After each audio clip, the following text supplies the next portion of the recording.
How's everybody doing? Let's get one deep breath. Oh, music to my ears. That's what this company is all about.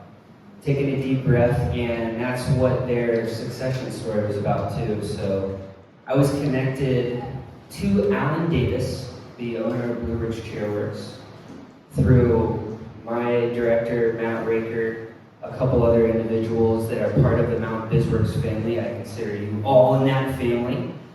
And these connections are how we get our business done and what we provide to the community. Just as a reminder, we have a whole host of workshops, coaching opportunities, classes, all geared around finding your dream and leveraging it into an entrepreneurial model. We also have money, okay? We can lend up to $500,000 for anything from startup to business expansion to business acquisition. And you can always invest in us. We provide a return even in this crazy market. So why did we start Market Advisors? We started it for situations like Alan Davis at Blue Ridge Chairworks. He had been talking to our network through old connections in the outdoor industry, Waypoint, which is one of our courses we have around outdoor industry business development, and also outdoor gear builders. Has anybody ever heard of outdoor gear builders? That one's hard to say early in the morning. Outdoor gear builders. So it's a whole host of people that build outdoor gear in Western North Carolina. This is outdoor gear right here.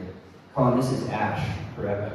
This is ash wood, which is a species that is native to southeastern. Is that right? Yeah. Okay. He's my wood guy. But so Alan came to us, and even before we started Market Advisors, he said, I really want to find the right successor for my business. He went through some really hard times associated with losing his primary supplier for manufacturing.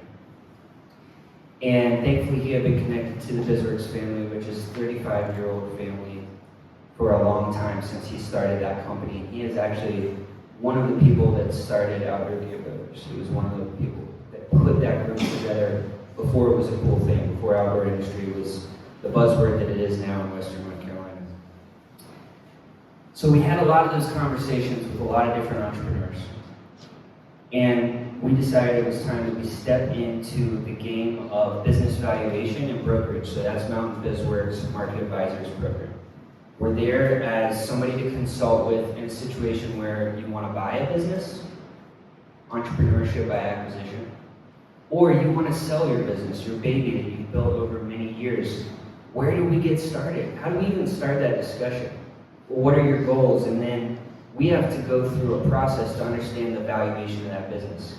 Because that's how guys like Colin end up buying it. They have to know what the price is, right?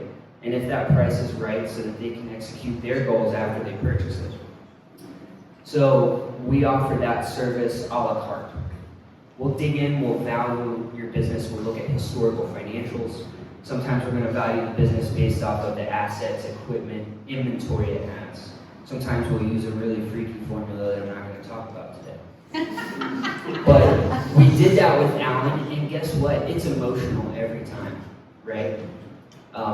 Thank goodness, well, I wasn't going to say you don't ever value your children, but I guess grades and stuff. But that's what valuing your business is like. And working with somebody and understanding all this years of hard work has come to this number. It's emotional. We went through it with Alan. It was awesome. We learned a lot in the process. And then it was time to find a buyer. Well, I actually knew Colin, and I knew he was a very talented woodworker that actually had an existing shop here in the Nashville area. I reached out to him. Colin said, this looks like a really cool opportunity.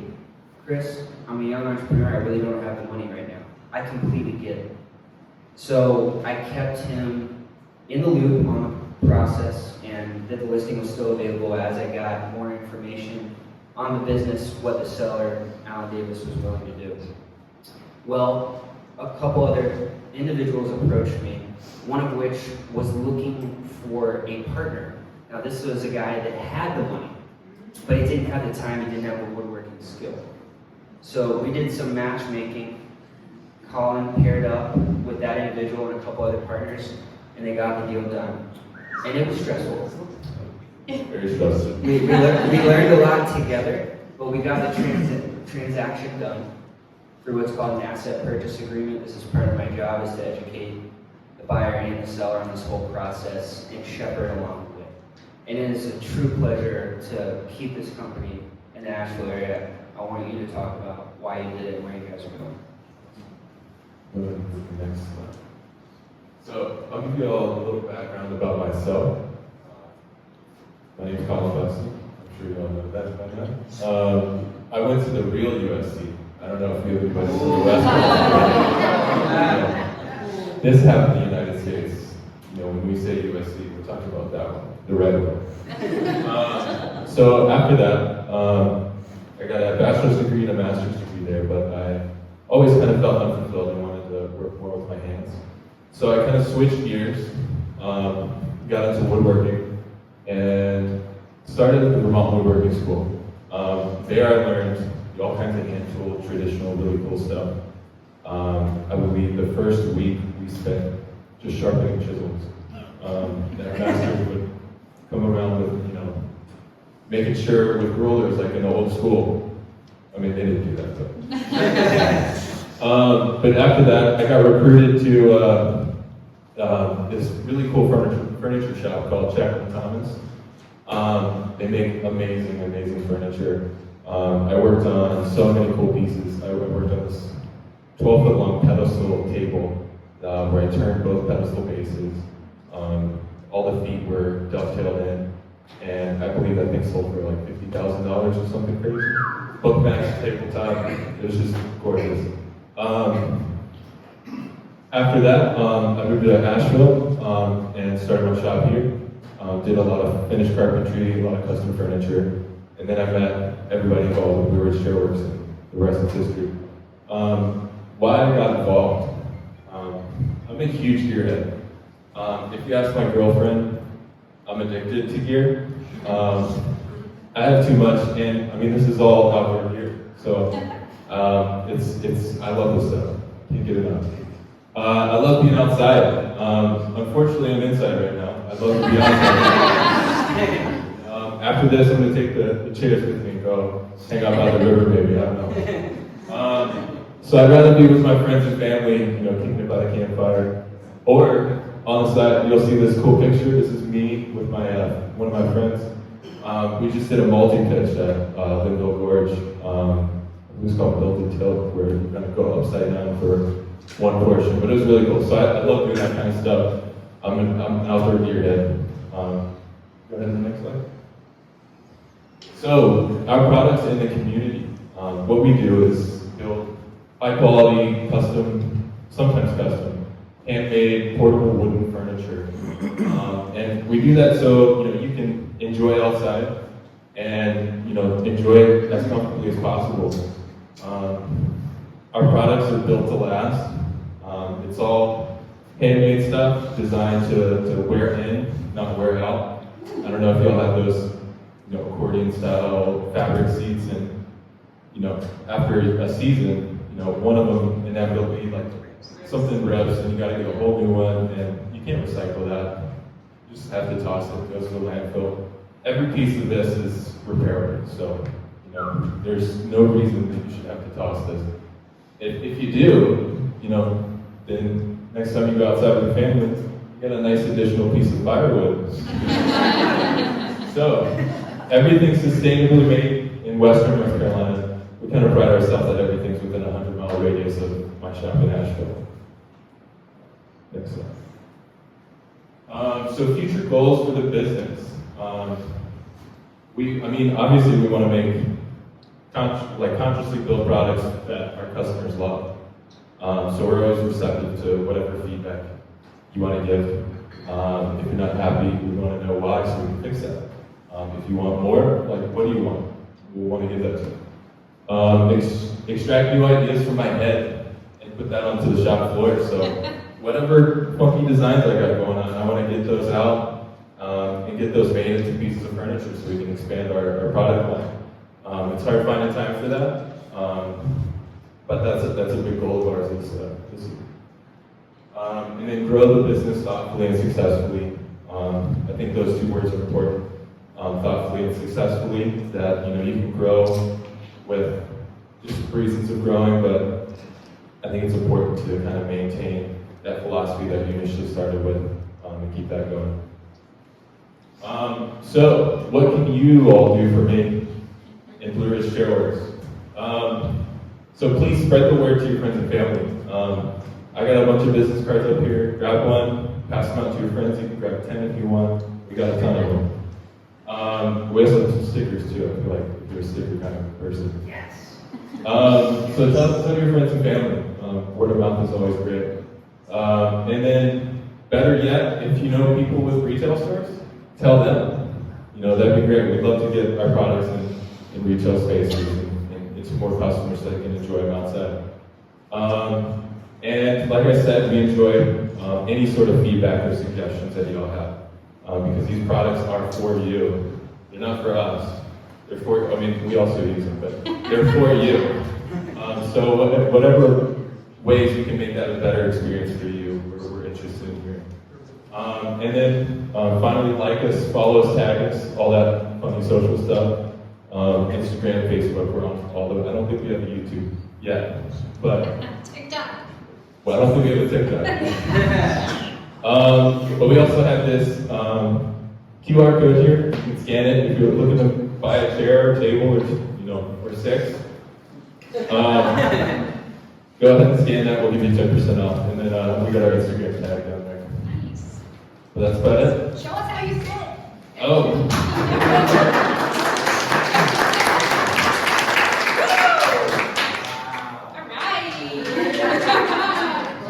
You comfortable? Everybody has to sit this before they leave.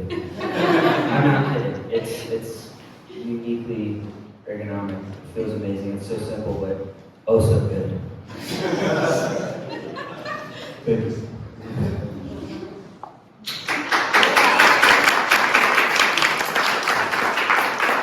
Questions, comments, brief questions, brief comments? Anyone?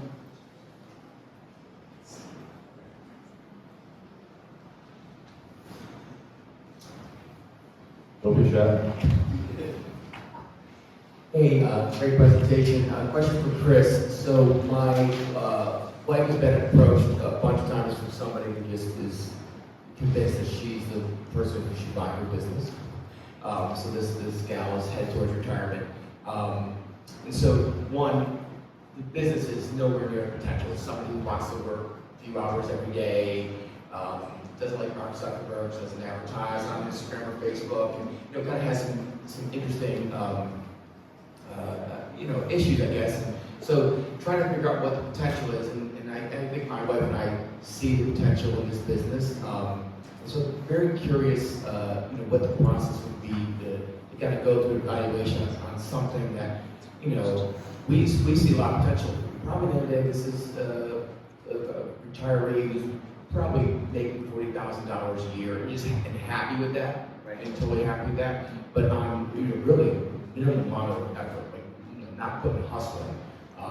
So I'm curious what the process would be if my wife wanted to reach out to you, Chris, and how do you evaluation, what does it cost, etc. Sure. Well, there has to be a willingness to sell. That's first and foremost. You can't force somebody to sell their business to you. But I'm watching right now actually an outdoor retailer be courted by another outdoor retailer. And it's been like a 2-year discussion, and they're finally getting into valuation and discussing numbers. So I would encourage you just to get a closeness, build some trust. That goes a long way. A relationship, like we had even in this transaction, I can't explain the difference. So we're there. She's in there 15 hours a week. Yeah. You're kind of already running the business a little bit, trying to see what's under the hood. So there's a What's the next relationship. step with you guys? Yeah, so if you have that relationship, then does she have exposure to the financial statements? Yep. Okay, wow, you're ahead of the game here. So I think in this situation, we would either do evaluation for you all of that business with that owner's blessing and a non-disclosure agreement to make sure we're all, not going to spill the beans around the community. And that's one option. And we that's not common for us, but we'll do it as long as everything is agreed upon with all parties. The other side of it is she could approach us, that individual, and we could buy the business for her and go through that process with the potential seller. And then once the numbers come out, then it's a discussion of what your goals are to enter and what her goals are upon exit. So I'm happy to connect with all of them. Thank you. I hope that works out.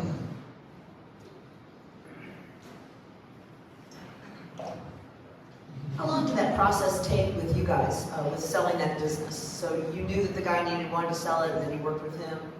Just was the length of time? Good question. Yeah. You want to? Well, on my end, I don't know, that's a good, I'll Yeah. say from your end and then from mine, because I think I came in yeah, kind of halfway through. yeah. Yeah. You swept in. So, okay. It was about 8 or 9 months on mine, which I was super happy with. A lot